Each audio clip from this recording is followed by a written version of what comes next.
when people hear that you are sent in to help turn around a housing authority, right? Help people understand what is sort of the first 2 or 3 steps you take to turn around a housing authority. The executive director appointed himself the building manager and gave himself an apartment with lavish bedrooms, with closets bigger than most bedrooms, with bathrooms, lavish fixtures, private balconies, and I could go on.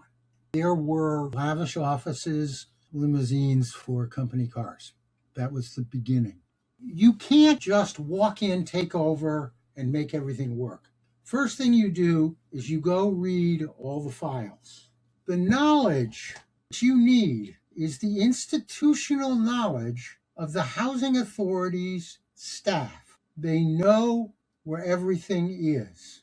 You have to work with the existing team, and you have to tell them, and you have to mean it. You help us fix this, and you're going to be here. We're going to train you some more. You're going to grow. This authority is going to grow, and you're going to grow with it and move into a higher position. And every one of the staff helped us turn things around. They showed us where all the problems were. We bailed out that entire housing authority. They had just built a new combination school that was elementary through high school. That was spectacular. Now, there were a lot of problems. What do you do with all the athletic field? How do you handle the parking lot? There's a school kitchen. What do you do with it? Big dining room, a gymnasium. You can't easily convert them to apartments. They attempted to pretty up the space. They attempted to lease it to dance schools. They attempted to lease the kitchens, or they had a lot of public space for the residents. They could watch movies, but they still had to replace all the heating systems, and there were radiators, but there were no duct systems, so they could put in air conditioning. This was a warm part of Pennsylvania, and they had to add all new wiring because it was all knob and tube wiring, all new. Even though there was plumbing in the classrooms, the drains were not too good. Built in the late Depression, they didn't have cast iron pipes, and they didn't have plastic pipes. They were tile pipes, which had cracked, clay tile. And there were all kinds of problems. And they didn't fully assess and analyze those problems. And while they provided for all this wonderful space for these seniors, they would have had a problem getting the buildings completed, set up in such a way that the projects could have broken even. Now stop and think, when you put air conditioning ducts in a new house, you do it as you're building the house. Before you put in the wiring, before you put up the walls and the ceilings, you're putting in the ductwork and all the vents. Here, you have to take out the wall, which is plaster. That alone is expensive, complicated. We redid many of their projects. We refinanced them. We got lower interest mortgages. Where schools had theaters where the kids performed, or gymnasiums, a lot of that space they tried to lease locally weren't able to do so. We brought in some assisted living companies, and that was also when we were getting around to annual Medicare and Medicaid healthcare inspections, and we were able to turn some of the vacant authority spaces into profitable areas, leasing it to what I'll call HUD programs. Okay, welcome to another episode of Affordable Housing and Real Estate Investing. Today, we got a repeat guest. We got Mr. George Gager. He's put together deals for over 20,000 plus units. And I reached out to George and I said, hey, we're talking a lot about adaptive reuse, conversions. And he said, I got some stories I got to share with your audience because there are some projects out there that I've seen that have faced some trouble, to say the least, that I would not be doing your audience a service if I didn't at least come onto the podcast and at least share what are the problems that might come up for all of these different conversion projects. Because George, it would pain him to see other people go through those same mistakes. And that's why I'm bringing George back on the podcast today. George, welcome back. How are you doing today, man? Really good. And I'm really excited about you bringing this all up. In my career, My family's been in the real estate business for generations on both sides, mother and father. And my grandfather did a lot of renovations. And one of the most exciting ones is sort of hard to imagine. Now, back in 1914, in New London, Connecticut, there was the Boss Cracker Factory. Now, the Boss Cracker Company invented a lot of cookies and crackers that we still eat today. They got bought by Nabisco. Their factory in New London was right next to the train station. The train station where the trains go from New York to Boston. It's a very, very busy station. And the station was designed by H. Richardson, the first really historic architect in the United States. This was his last project before he died in the late 1800s. And he really did a spectacular station. And that's why the Boss Cracker Factory built their factory right next to the train station so they could load the crackers and cookies on the trains.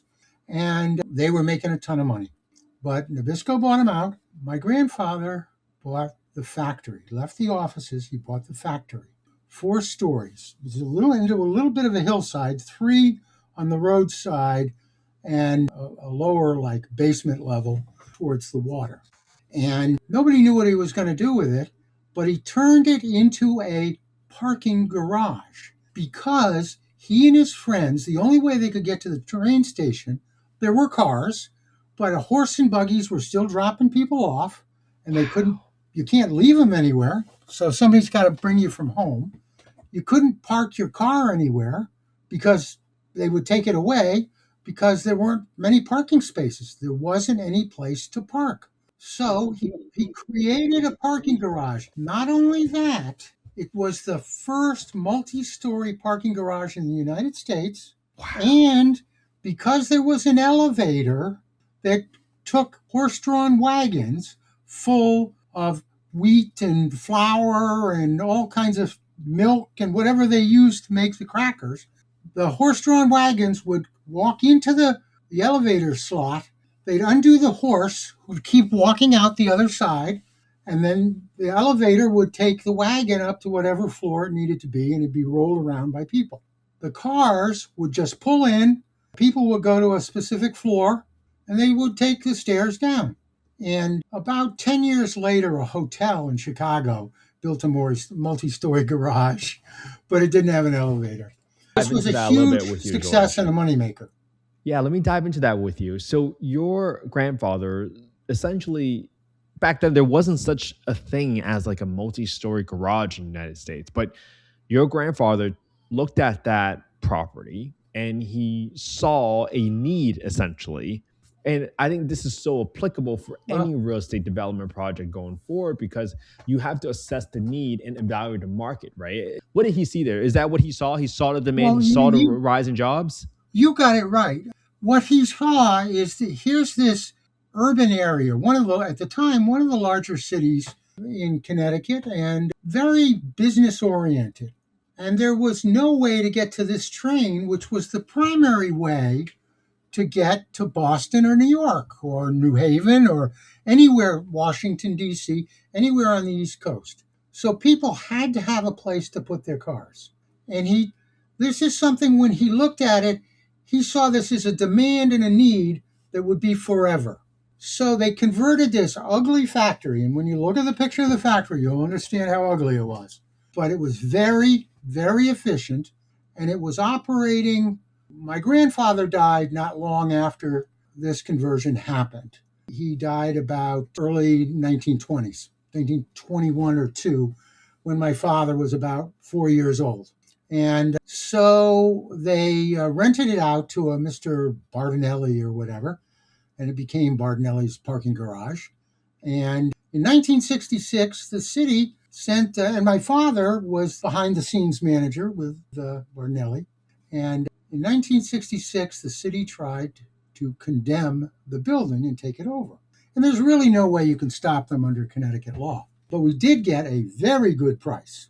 And the city tore the building down and condemned some adjacent property and built a gigantic garage, a huge garage, which today is still full. So roughly 110 years, that property's been a parking garage, very successful, very profitable, and will be that way forever because there's a huge, New London has become, it's on the riverfront, a historic area, colleges, there's the U.S. Coast Guard Academy. There's all sorts of Connecticut College. There's Mitchell College. There are waterfront amusement parks. There are endless fishing. You can charter a fishing boat and go out for all day, and maybe if you're lucky, see a whale. But you don't want to get too close to them. But it's very successful. So what he saw, he looked at the community. He saw a need. He saw that that need had a future, and he filled that need. Now, I've went on to be a builder and a developer. I've rehabbed a lot of buildings for secondary uses, and I've always taken the same philosophy that he had. It has to be a property for which there's going to be an ongoing demand. When you build an apartment project today, you want it to be in a place where there'll be a demand for those units for the next 50 years, the life of the building. In 1914, that building was already about 30 years old. It was built in the 1870s, so more like 45 years old. And apartment projects, which are 45 years old, are going to have to undergo some significant renovation or replacement. I had some real estate partners who built an office building in Bridgeport, Connecticut, and the city changed, and about 14, 15 years later, it was torn, and the tenants were the Hartford Insurance Company and some big commercial entities. But the nature of the community, that area in the community changed, and that office building was torn down. That was 104,000 square feet on 6 floors. And it was a very energy efficient building that stood on a little hill overlooking Long Island Sound. It was very exciting, but there was no demand for it. Bridgeport was changing, and the building was torn down. And that's Wow. just So what happened. a lot of lessons there, right, George, in terms of just Right. understanding you got to do a market study. And also, you also have a gut instinct as well, right? Where you, Well, like your grandfather saw with the yeah, demand and just the growth in that area, there was a lot of promise for future growth. right. And you have to, I've built full replacement hospitals. I've built parking garages, many parking garages. But I'll tell you, I'm very careful. And a couple of them were largely vacant during the pandemic. But as the pandemic let up, they filled up again. In the city of New Haven, my partners and I built a parking garage with 2,455 parking spaces. 2,455 spaces on stilts. Underneath the parking garage was some quick retail space, little gift shops and whatnot. There were no big drugstores or grocery stores or department stores. It was all small stores that people stopped on after they parked their car or before they went home. And it serves Yale University and downtown New Haven. Wow. Now, we built a couple of other garages in New Haven that suffered during the pandemic, but that one didn't suffer too much because Yale still had classes. It was close to the train station. Yes, there were times when it was less than 50% full, but there were still a lot of cars there. And all the labs and research facilities at Yale, they had to have a place for their staff to park. Wow. And it's called the Air Rights Garage in New Haven, Connecticut. Wow. And so, yeah, I've done a lot of parking garages. Oh my goodness. Well, George, let me kind of steer the conversation a little bit here because housing? Really towards auto conversions, right? Because I think I want to set the stage a little bit in terms of how did you come across sort of all these conversions, right? So you just talked about conversion your family did from a factory to a garage, right? You've done hospital conversions. Maybe let's start at a very high level. What types of conversions have you done in your career? And then secondly, I want to talk about how did you come upon those conversions in your career, whether that was helping housing authorities as an example, right? So let's talk about, hey, all the different types of conversions that you have done, and then how did you come upon those types of conversions in your career? Well, what a strange thing happened. I went back to grad school. HUD sponsored a program at the Yale School of Management. I was lucky enough to be admitted. I was one of about 5,000 applicants, and 21 of us were admitted. It was called the Community Renaissance Fellows Program at the Yale School of Management. It was 2 years long. There were 11 men, 10 women. Each of us, special city that we went to. If we were going to a large city, there would be two of us. I ended up in Detroit, which was a very tight urban area that was suffering and didn't have anything to do with parking garages, but a lot to do with public housing. And I worked there for 2 years and had regular class sessions in New Haven at Yale. At the end of that program leaders asked what I'd like to do. And I said, well, I've always been able to turn around troubled real estate. I've developed a bunch of rules and regulations of my own. I want my properties to be a success, not just in the construction and first 2 years of operation, but for a long time. And shortly thereafter, I got a call. Would I like to go and look at some troubled properties in Pennsylvania? There was a housing authority that was in trouble. Now, I can't talk too much about the specifics of the authority, that is, the people involved or the name of the authority, but I can talk about the specific transactions and what happened. I can tell you that it was a fairly wealthy community, not far from the steel mills in Pennsylvania, and there was wealth and poverty.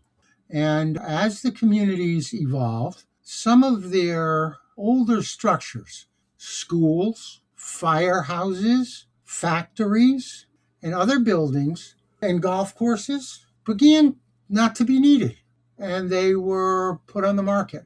And the housing authority looked at some of these and said, well, we could possibly convert them to affordable housing. And that would work because of the type of structure they are. They're rugged. They're not wooden. They're largely masonry, and they're not going to fall down.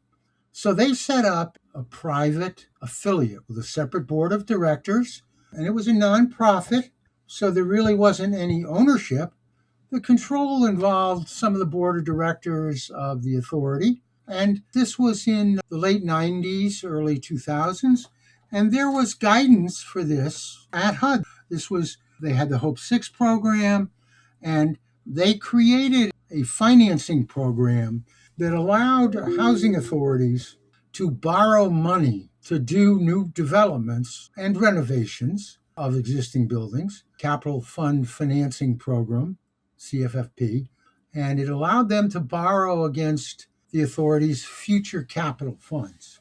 Now, this was a fairly large authority. It had a lot of units and quite a few vouchers in the voucher program, and the voucher program was fairly successful at the time. So they decided to purchase a few properties and do some renovations. Now, one of the first properties they purchased was the Denney Tag Company's manufacturing site. Now, the Denney Tag Company produced little tags with a piece of string on them that you put on boxes, things that you shipped, things that you put on a train. Manufacturing companies used them at the time. Was before all sticky tags. And my family used them when we put things in the attic. We used a lot of Denney tags. So this was a 7-story building. It had a nice parking lot.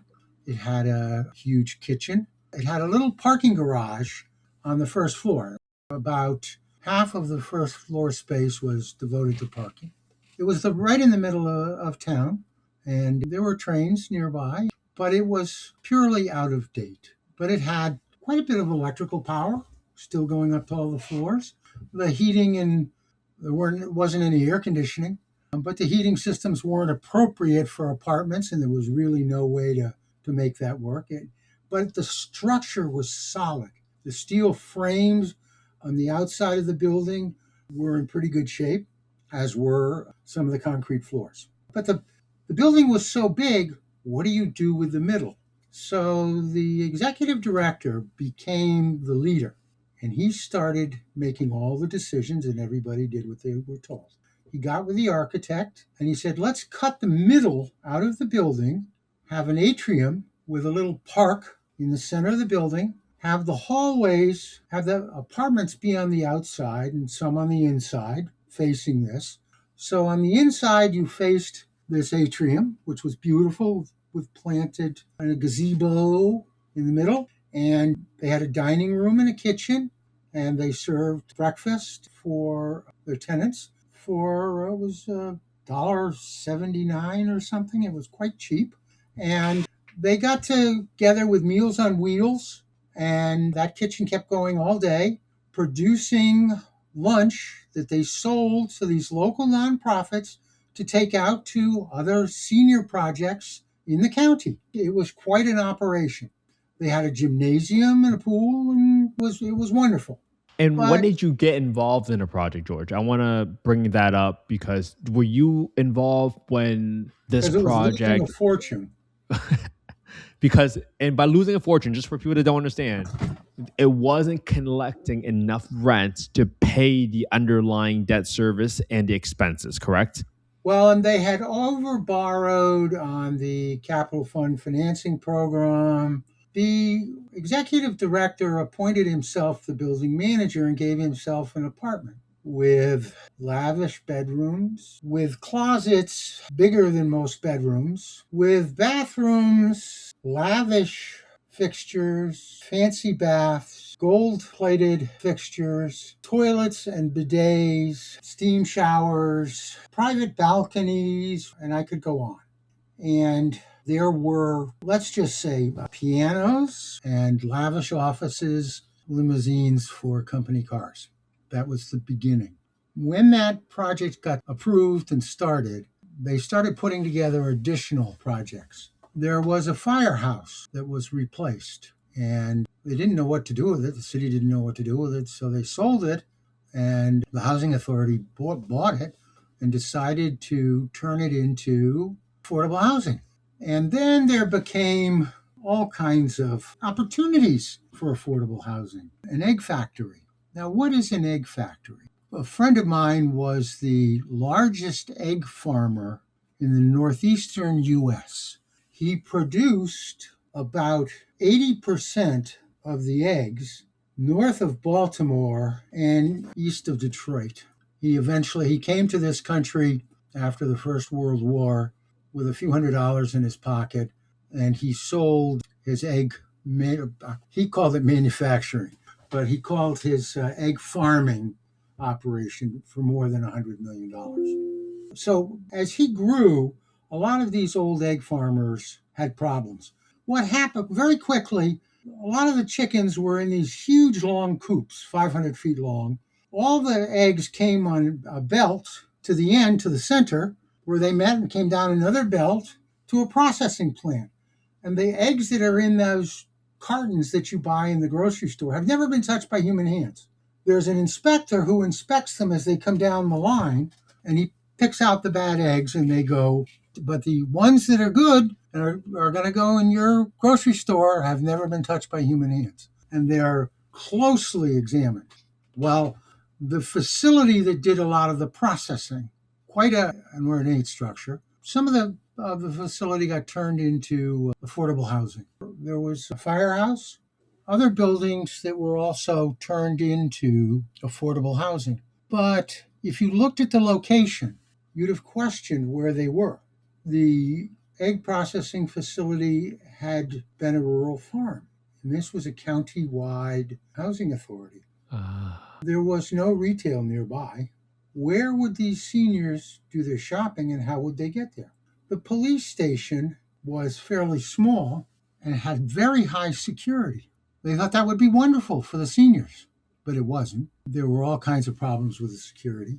And then think about a firehouse. The first floor was all trucks. And I was a volunteer fireman for 12 years in Connecticut. On the upper floor is open area where the firemen sleep. Now, yes, there are bathrooms and plumbing up there and heating systems, and you can break it up into rooms. But you have to put in all the plumbing for all the bathrooms, to create all the apartments. And they had made it, because there was an elevator, they had made it housing for the handicapped. They also left in the pole, the fireman's pole, which created some problems. What do you do with the big kitchen and all the space where the trucks were parked on the first floor and the rec room? And they turned it into a community space. But they didn't have very many small apartments on the upper floor. So one of the problems with any affordable housing project, you need enough units, especially if it's for senior citizens and handicapped, to support some staff and some help. So one of the apartments was leased to a person licensed as a healthcare, let's say an emergency healthcare worker who would have worked on an ambulance or something like that. And so they did have some help on site, but it was a very difficult property to maintain. And they converted some of the training area outside the firehouse to a park. And they would have little community gatherings where the kitchen would prepare some meals, but there was no way to really charge for that and no way to cover the overhead. So it was losing money. Now, Wow. So George, let me kind of catch myself up to speed here because there were so many projects, right, that this housing authority that you were sent to help turn around. There was first the Denney Tag factory, that huge building. It sounded like it was a classic case, if you were a fix and flipper listening, right? It was a classic case of over-rehabbing, right? To say the least, with all those lavish finishes. Then you had the egg factory, which they bought and converted to housing, but it was rural. It was in the middle of nowhere. There's no retail. So it made people not want to live there. So naturally, that drives up your vacancy expenses, which I'm assuming that led to some of the losses. Then you had right. the police station, you had the fire station. Maybe they were too small. Maybe they didn't design it well. Am I catching those problems correctly? Well, there was a problem with the security that we were able to clean up pretty quickly. When they opened it and people moved in, they forgot that the postman had to come in and put in the front hall. He had to open the front door, and in the front hall, he had to put the mail in the boxes. Well, he couldn't get in. That was only for a few days, but HUD sent our crew, a company that I had helped create. There were two women in the fellowship program and I who created this company together. It was a woman-owned company. They were there with me, along with a couple of professionals that I brought. And HUD wouldn't tell us what was wrong. They said, you go down there and investigate and find out. So I brought a crew, and in a day and a half, we went to all of the properties that this authority owned. It was a busy day and a half. And then we the first night we stayed up all night and wrote the first part of a presentation. And then the second day in the afternoon, we told HUD what was going on, and they were shocked. But the housing authority had spent millions of dollars that it didn't have, millions of dollars of funds that it wasn't authorized to spend by HUD funds, and had acquired over $100 million in loans that it couldn't pay the debt servicing. And they hadn't paid any property taxes. And the county was about to put the authority's properties up for auction. Pennsylvania being an early state, most of the early states, Pennsylvania, New York, Connecticut, Massachusetts, Rhode Island, all the New England states, if you don't pay your property taxes, they can auction off your property quite quickly.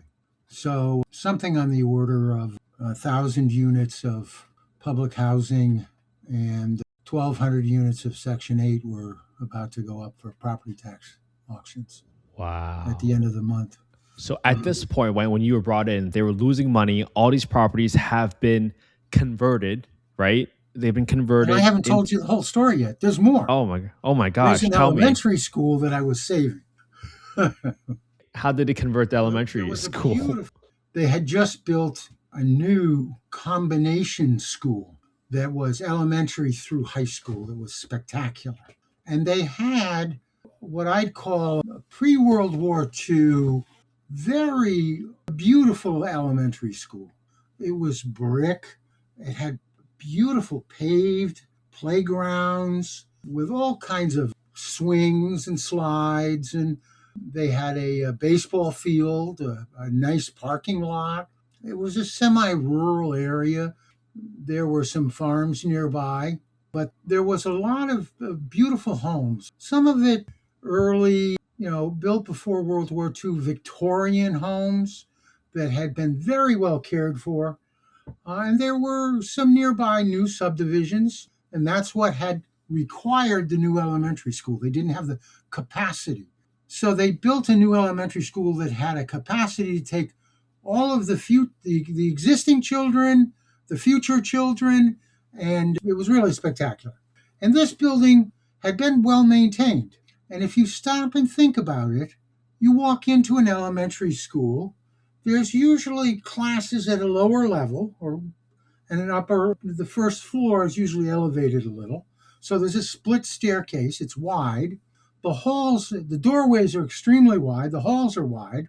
And the classrooms are between 450 and 600 square feet. How big is a one-bedroom apartment? A good efficiency. 400 to 600 square feet. What's at the end, up where the teacher is, of every elementary school classroom? Sink, water, drains, enough to attach a kitchen to. And if you stop and think what they did here, each of the classrooms that was next to each other, the plumbing was at a wall, at the common wall. And the drain water, went out the side of the building or down the center of the building, depending on how it's light. So you can quite easily add bathrooms adjacent to that. And you can have a bedroom at the other end of the classroom, big living room, nice windows, and nobody complaining that 600 square foot one bedroom is too big. It's a nice room. You've got wide hallways. Now, they're not 6 feet or 8 feet. They're 12 or 14 feet in an elementary school. The developer was very lavish. He put in cocktail tables. Wow. Armchairs, wing chairs, big wing chairs, sofas, and in a few places, some big coolers, so that the residents could sit out in front of their apartment in this giant hallway and hang out with their neighbors. Seemed like a great thing, right? I can understand that intention. I was there for 2 or 3 years. I never saw many people in the hall. But it was interesting. He did it in a couple of other buildings too that had big hallways. He created big hallways so he could do that. Now, there were a lot of problems. What do you do with all the athletic field? How do you handle the parking lot? There's a school kitchen. What do you do with it? Big dining room, a gymnasium. You can't easily convert them or economically convert them to apartments. A gymnasium with a huge ceiling, and they prettied up the space. They attempted to lease it to dance schools. They attempted to lease the kitchens, or they had a lot of public space for the residents. They could watch movies, but they still had to replace all the heating systems, and there were radiators, but there were no duct systems, so they could put in air conditioning. This was a warm part of Pennsylvania. This wasn't up in the mountains where they skied. So they had to have air conditioning. And they had to add all new wiring because it was all knob and tube wiring. They had to add all new wiring, all new plumbing. Even though there was plumbing in the classrooms, the drains were not too good. Built in the late Depression, they didn't have cast iron pipes they needed, and they didn't have plastic pipes. They were tile pipes which had cracked, clay tile. And there were all kinds of problems. And they didn't fully assess and analyze those problems. And while they provided for all this wonderful space for these seniors, many of whom are walking with canes, crutches, and wheelchairs, many of them who have caretakers, they would have been better off with young families, but still, they would have had a problem getting the buildings completed, set up in such a way that the projects could have broken even. If we look at affordable housing and how HUD develops the funding, especially for Section 8, they go out and look at what the mean income is in a region, and that's what they give the housing authority for the vouchers. They don't give them vouchers priced at upper level rents, it's median rents. In affordable housing, there's another formula system that's even more complicated, but you can't get funding to pay the expenses no matter what they are. There are limits. So, George, for this school conversion, then you mentioned the problems of like putting in the HVAC, right? The duct system. When you got it, did they put in the duct systems already by that time? They Or was had, that you? and of course, they didn't have enough money to pay the mortgage from the rents. Now, stop and think, when you put air conditioning ducts in a new house, you do it as you're building the house. Before you put in the wiring, before you put up the walls and the ceilings, Yes. you're putting in the ductwork and all the vents. Here, you have to take out the wall, which is plaster on lath, Yeah. wire lath or wood lath. That alone is expensive, complicated. Then you have to put back new walls. Yeah, some existing walls remain, but the cost of the air conditioning is higher. And you don't have the convenient space to run the large ducts. How do you, the plan, and this is true of all renovations. Yes, you can, if you're lucky and the building can be easily adapted to the use you're going to make of it, that's fine. But converting classrooms to affordable senior housing is difficult. The square footage of all those halls where you're going to put carpet is a lot more than you would put in with a 6 or 8 foot hall. Redoing the staircase, redoing all those windows, the costs are different. You have to take that into consideration. Now, also think about the grounds. What do you do to maintain all the ball fields that the kids were playing on? Now, I'm going to tell you that this authority had some extra space around a school that they redeveloped, and they turned the baseball field into a little league field. And they started a huge little league program. And about 2 years after the field was completed and in use, they did travel to Washington, D.C. area to participate in the Little League World Series. But we ended up having to take the field away from them because we needed it to develop some new affordable housing from scratch where we could put people at a right price that were in some of these rehab buildings. Got it. And George, let me try to catch up again on this project. So they, one, bought the property, started converting, and probably realized like, oh man, this is going to cost a lot more money than we expected. And then they were sort of in this conundrum where, hey, we bought it, we got to keep sinking more and more cash into it because we got to convert it. And then they also had the extra land out there, the fields that they should have converted to housing, but they didn't because of, I'm assuming, the right intentions. But they didn't. No, that land was vacant, and I've got to be honest with you, it wasn't. The vacant land they used for the Little League was for a school conversion, which was what I'll call more successful. It was a viable project. It needed some refinancing, but the balance sheet, they were making enough money to cover their mortgage and their operating expenses. But that ball field was an asset of the authorities, nonprofit, and we needed the money out of it.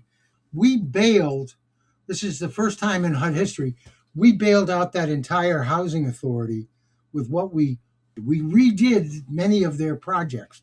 We refinanced them. We got lower interest mortgages. They fortunately didn't, where schools had theaters where the kids performed or gymnasiums, a lot of that space they tried to lease locally, weren't able to do so. We brought in some assisted living companies. And that was also when we were getting around to annual Medicare and Medicaid healthcare inspections.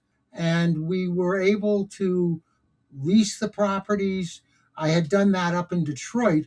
That's where Detroit had come up with that idea.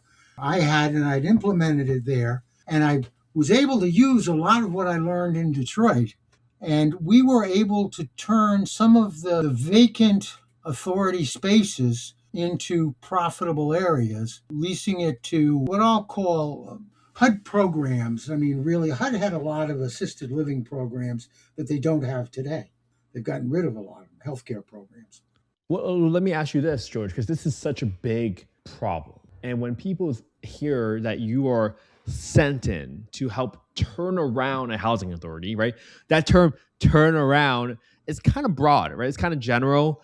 Sometimes people listening for the first time is like, I don't know what that means, George. I don't know what turning around means. So help people understand what is sort of the first 2 or 3 steps you take to turn around a housing authority? Are you looking at each deal and figure out, do I refinance it? Do I add to it? Do I subtract to it? Or is the first thing you do you just fire everybody at the housing authority, right? Like, that's what I want to understand, right?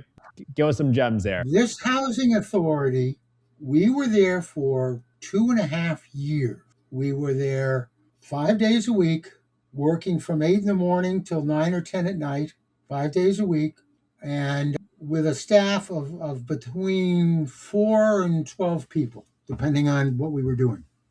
You can't just walk in, take over, and make everything work.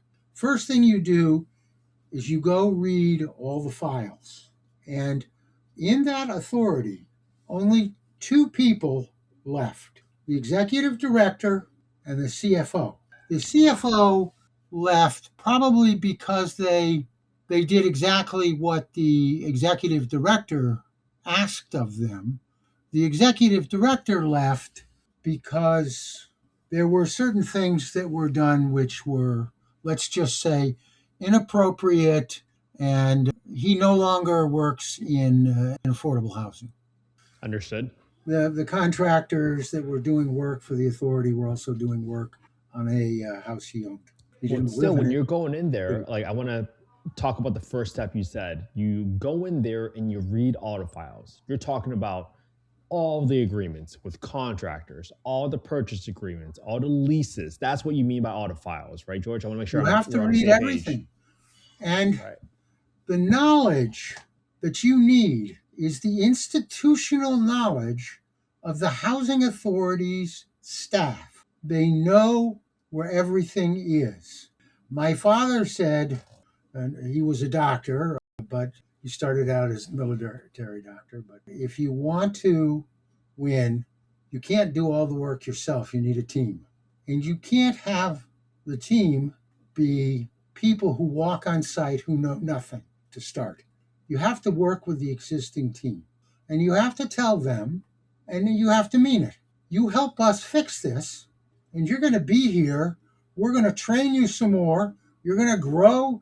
You're going to move. This authority is going to grow, and you're going to grow with it and move into a higher position. And every one of the staff helped us turn things around. They showed us where all the problems were. The board of directors of this authority had been fired. HUD forced the board of directors to leave. They kept one person. They brought in one person. He was the head of the counselors, the county counselors, the county politicians, the county board, which was only 4 people, and he was the chairman of the board. He was a well-known businessman, a very successful individual. He came in, and there was a new board when we arrived. There was an interim executive director that had been appointed from a person from the staff who had been the deputy director, and she was wonderful. She was very smart. Great. That's great people strategy, by the way, that you really took it upon yourselves to make sure you were inclusive in that process. Those are the most important resources. It's more important than money. The county director, I went to him, and the CFO who left told me about the imminent problem with the property tax. The county had come and made a presentation. The new offices of the authority were in the first floor of the Denney Tag building. So we had to live every day with the tenants in a 6-story building. We had to live with about 68 families that lived in that building. Everybody knew about the upcoming property. We didn't know about it. The CFO told us about it. And I went to the county director. I said, what can you do? He said, are you going to fix this? And I said, well, we're going to try. And I believe that HUD wants this to work. And he said, all right, you tell me you do your best and I will stop the sale. And he did. Wow. That was 25 years ago. We are still friends. We still talk on the phone. There was a lot of work involved in accomplishing that. The word got around, and my 11-year-old son was walking through the lobby one day, and a tenant took him aside and said, please thank your father. He saved the state from selling our homes. Wow, that's a great reminder of why we do this, huh, George? That's beautiful, man. I'm so glad you shared that story. And I want to really kind of get into, you were put in there to essentially stop that fire from spreading, right? Let me wrap this up nicely, because your first step when you got in there was, one, stopping the sale, which was probably the most burning fire. Oh, yeah. You had to stop it. They wouldn't have been, we could have gone home. Yeah, exactly. Right. So you stopped the sale, and then what did you do next exactly? Like tactically speaking, right? You read the files, you stopped the sale. What was sort of the next steps you took? Well, the first thing we did is we had a staff meeting. We brought the staff together and we told them what we had to accomplish. And they really contributed a lot. Now, what happened was they told us everything that the former executive director, his architects, his developer partners, his builder partners, they told everything they'd done. And we told HUD. And HUD said, well, why don't we just auction everything off?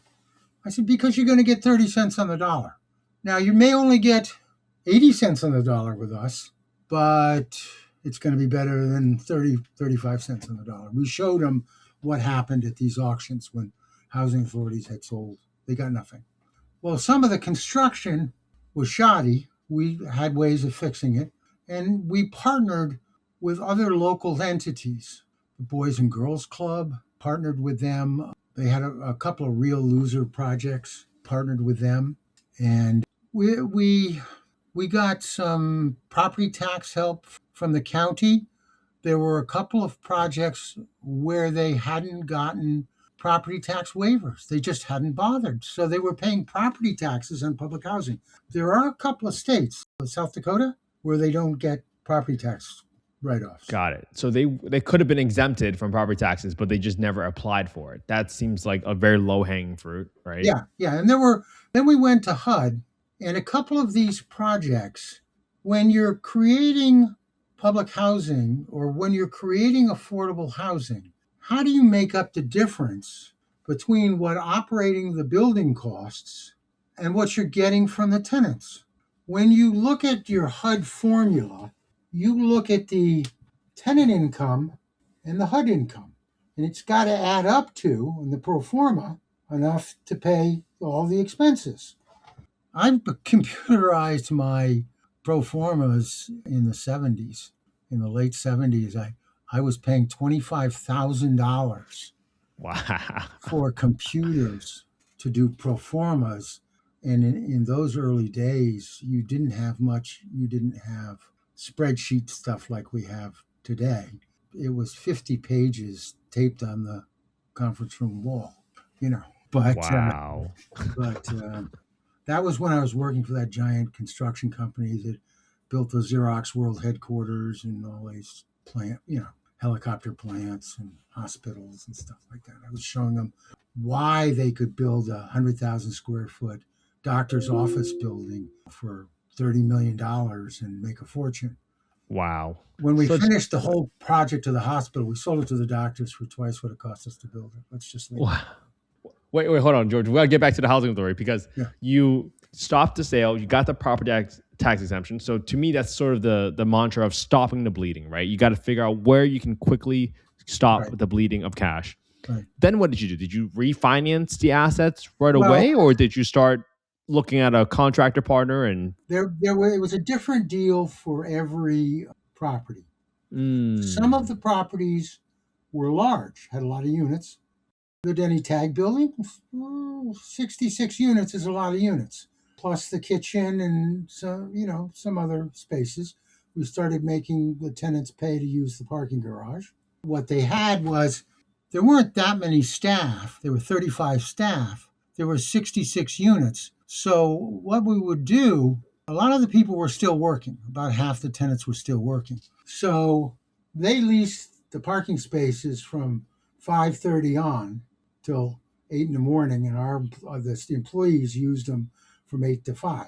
I mean, so we got wide use of that parking. But here's what happened. A couple of the really bad projects were built. They had construction loans. They had built the properties, they had leased them. We were able to get them to a profitable level. That is, now remember, construction loans cost more than permanent loans. They're higher interest, right? So we went to some of the construction lenders, one of which was a pension fund, and we said, look, you lent us the construction money. Our income isn't enough to pay that debt service ongoing. We're losing money every month. But if you write us a decent permanent loan at a lower interest rate and give us the tax credit equity that it's worth, you will own the property as it goes up in value and it's properly managed.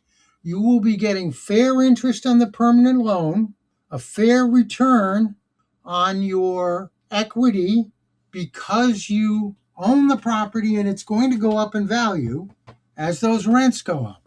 And we will try to get some vouchers from HUD. Okay, the property's got 66 units. We're going to go get a third of vouchers. We're going to go get 22 vouchers. The vouchers are more than what we get from you, and you're going to get more income as owner of the property. And I said, can you get that from HUD? I said, well, will you close the deal if I get a letter from the HUD office in Chicago? All I'll tell you is her first name was Tam. If I get a signed letter from HUD that they'll give us 22 vouchers for that property, will you agree to close up the deal? And they said, yes, indeed. what a great example of how to structure a deal that's a win-win-win, right? Because the construction lender at that point in time could have been, they don't really want to take back the property because that's not their business. All they can do is auction it. Yeah, because so if they restructured it with you, you made a win-win. Say, hey, we're going to do our work. We're going to get the property tax exempted. We're going to get guaranteed rents from HUD, so you can de-risk some of the top line revenue, and then you also get participation in the upside in exchange for goodwill. For one, not for closing on a property, but two, moving to a more favorable interest rate for that property. Did I catch that correctly? Yes, you're looking at a marketplace where there are a lot of office buildings, schools. There are a lot of schools that are coming available. A lot of them are being torn down. Here, well, in California, in the city I live in, with roughly 25,000 people, they've torn down 2 gigantic elementary schools rather than sell them, develop apartments. And that's because this city allows developers to acquire land and build affordable housing. In the 15 years that I've been here, they've built more affordable housing. They built 3 or 4 times more affordable housing than if they'd converted those empty schools. They've built about 2,500 units of housing, which is more than most communities. They're not afraid of it. But they don't want it where the schools were. That's school territory. That's a good place for schools and but it's not really a good place for affordable housing. The affordable housing should be near BART stations so people can get to San Francisco and get to other communities. For senior citizens pay almost nothing for BART. You pay about 25% of what everybody else pays. And you can have a car. We have these shared car services. We have shared bicycle services. We have shared scooter services. Most of the students at UC Berkeley take scooters to classes in the day, not cars. Wow. And George, I know we're at time, but this has been an incredible story, man. It's just the start. I know. I can't. As I told you, I've traveled to 41 cities, worked with more than 160 authorities in the last 25 years. And this is just one of the stops. And every one of those stops, we've been able to make a huge difference. HUD has been able to send people to authorities to make a big difference. And this is just one of them. And that's honestly a very refreshing experience and story to hear, because it's not too often you hear that when government recognizes that there's a problem and they send in, I'll just call you a task force. They send a task force in to fix the problem, and you actually turn the housing authority around, got it back on the feet, and nonetheless managed to keep majority of the team still there. Right. And that's such a great success story. And so here's what we're going to do, George. In the next podcast I record with you, we're going to go through even in more depth. Maybe the next one we do is we'll talk about offices and schools, because that seems to be the hot topic right away. Yeah. And I want to go into details with you about what can go wrong in the office conversion, in a school conversion in detail, so that we can help the listeners listening today, especially with, hey, pay attention to this. Don't fall for this. I've seen this happen. Don't make that same mistake. I think that's going to be so valuable. It's going to serve so many people, George. I've actually converted a few office buildings into affordable housing. Love it. It is difficult. And the issue is, if you look back at what the solution that I just described to you, if that authority had followed that same path, had known to go to HUD, known to talk to a lender who also purchased equity for its investors, then they would have been a success. You have to know what resources are out there. You have to identify the problems. You have to know about the plumbing, the wiring, the HVAC systems. I saw a housing authority build some apartments on a Superfund site that should have been just had a chain link fence put around it. Oh, man. And people had lived there for a couple of generations. You need to do the work ahead of time, and that's what ensures that you will be successful. All I'm doing is going in and doing the work that they didn't do, that they should have done. In almost every case, we've been able to do it, or add some component to the project that'll make it a success. And that's why people work in affordable housing. It's why you're doing what you do. Thank you, George. George, I appreciate you so much. You have such a wealth of experience, and I'm so glad you came on a podcast today. Again, as always, George, I'm so appreciative of your time. Without folks like you, I've never had the home I grew up in, George. So I appreciate this so much, and I can't wait to bring you back on the podcast, because we can keep covering these topics, because I know I can spend all day with you, George, literally just going through every single one. You've got plenty of stories, and I'm definitely going to do this, especially if I see you in Sacramento. The woman who worked with me every day to make that project, that authority in Pennsylvania work. One project I can tell you about is 2 years. Well, let me tell you that in 2001, HUD sent my partner to New Orleans because the New Orleans Housing Authority was in receivership. And after I finished my work in Pennsylvania, I went to help her in New Orleans. And we were the receivership team at New Orleans when Katrina hit. And there were thousands of families in public housing that were going to have to be evacuated. There were 40 people in the authorities' offices who stayed on the phone while Katrina hit until the water drove them up 3 floors to the roof, and they had to wait to be rescued. And Nadine got a call on her cell phone that the helicopter was going to pick her up and rescue her. She said, well, what about the other 30 people here on the roof? We can just rescue you. And she told him, too bad. They didn't need to waste their time. She would take care of herself.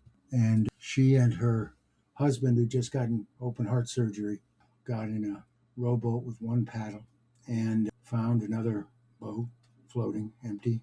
They got to a highway overpass where, after a few hours, where a bus came by and picked them up. And she went on to the hospital with her husband. And then they went back to work the next day when the water went down a little in the office building. They spent a couple of years. I helped her, and she's my personal hero. The reason she stayed in that office building was to direct buses controlled by the housing authority that were used to take seniors to doctor's appointments in the grocery store, to take all the residents to the stadium where there were thousands of people. That was her. Those people got there because Nadine sent buses, directed buses by radio that they had from the housing authority offices. And she's been my personal hero since then. And what she did before Katrina to turn the authority around was destroyed. What she did thereafter was a miracle. We need to get Nadine on the podcast, George. Yeah. Nobody has ever really, she did more than that, but when you meet her, she's fun. She's got a great sense of humor. I haven't told you about the drug dealers who, because the authorities' building was the only 3-story building in the area, about the drug dealers that invaded the building, and she told them to get out or she was calling the FBI because she was a federal employee. Oh my gosh. You know, some other things that happened. She is. She is, we refer to each other as brother and sister now. Well, that's a conversation that, one, I can't wait till you introduce me to her, and two, I can't wait till my daughter watches that conversation, Nadine, because I think that's something that would be really special. Nadine is amazing. Well, George, I got to wrap up this podcast, but for people that want to get in touch with you, what's the best way to get in touch with you? Is it LinkedIn? Is it email? What do you prefer? Well, anybody wants to get in touch with me, the best way is I am on LinkedIn. My email is very easy. It's Gager, Ggager, at Gmail. Easy enough. People used to call me the G-Man. So I got so many G's in my name. But you can always reach me there. All right, George. This has been an amazing podcast. I can't wait to schedule the next one with you. Thanks again, George. Can't wait to have you back on. We can talk about Detroit, New York City, yes, Gary, Indiana, all kinds of places. All right. And we are out. Okay.